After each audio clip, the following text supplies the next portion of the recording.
ஆளக்கூடிய மன்னன் மிகவும் சந்தோஷமாக பிடியில் வசித்துக் கொண்டிருந்தான் என்று. அதுபோல நமது தேசத்திலே ஒன்று நடந்தது. ஆனால் இது அது மாதிரியானது அல்ல, சிந்தனை மட்டுமே மாறியது. போய் உட்காருங்களா. நமது தேசம் ஆங்கிலேயனிடம் அடிமைப்பட்டு கிடந்தது.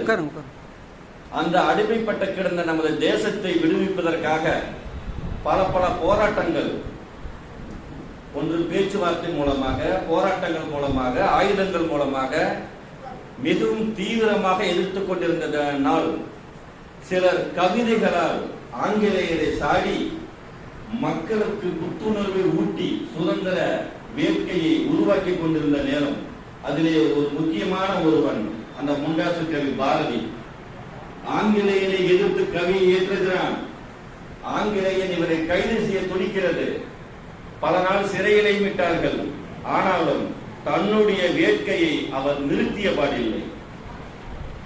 இது மாதிரி தேசமே அல்லோலப்பட்டு கொண்டிருக்கும் போது அந்த கவிஞர் வேறு விதமாக சிந்திக்கிறார்.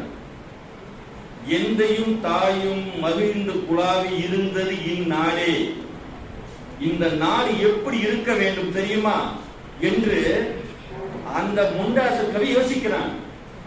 பல மாநிலங்களுக்கு சென்றவன், பல மொழிகளை கற்றறிந்தவன்.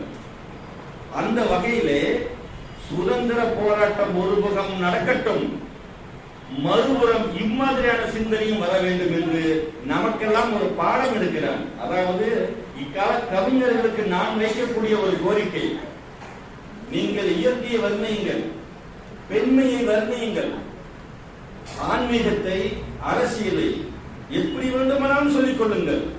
அதையெல்லாம் கடந்து நம் தேசத்தையும் நம்முடைய மனித சமுதாயம் வளர வேண்டிய புது புது யுக்திகளை உங்கள் கவிதைகளே படையுங்கள்.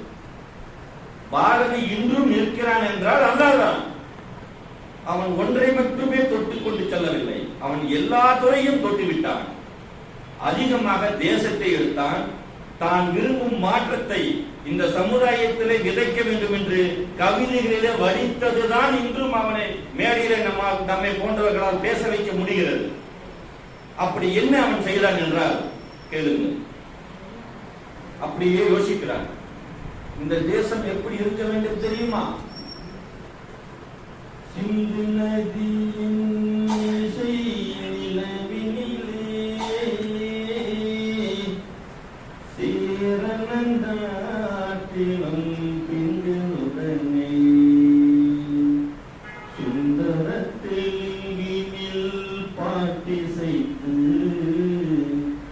தோணிகள் ஊட்டி விளையாடி வரும். இந்த வரிகளும் எப்போது வருகிறது? சுதந்திர போராட்ட காலத்திலேயே வருகிறது. அது வேறு, இது வேறு சிந்தனை. கங்கை நதி புறத்து கோதுமை பண்டம், கங்கை நதி புறத்து கோதுமை பண்டம், காவிரி வித்திலைக்கு மாறு கொள்வோம். சிங்க மராட்டியர்த்தம் கவிதை கொண்டு சேரத்து தந்தங்கள் பரிசளிப்போம். சிங்க மராட்டியர்த்தம் கவிதை கொண்டு சேரத்து தந்தங்கள் பரிசளிப்போம். சிங்களத்தீவிற்கோர் பாலம் அமைப்போம். சேதுவை மேலுறுத்தி வீதி சமைப்போம். சிங்களத்தீவிற்கோர் பாலம் அமைப்போம். சேதுவை மேலுறுத்தி வீதி சமைப்போம். வங்கத்தில் ஓடி வரும் நீரி மிகையால், வங்கத்தில் ஓடி வரும் நீரி மிகையால் மையத்து நாடுகளில் பயிர் செய்வோம். வங்கத்தில் ஓடி வரும் நீரி மிகையால் மையத்து நாடுகளில் பயிர் செய்வோம்.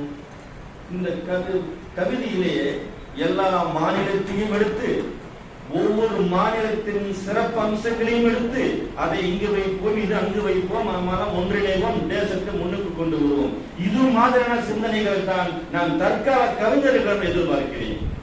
இருப்பதை கொள்வதை விட இல்லாததை உருவாக்கி கற்பனை திறனை வளர்த்துங்கள்.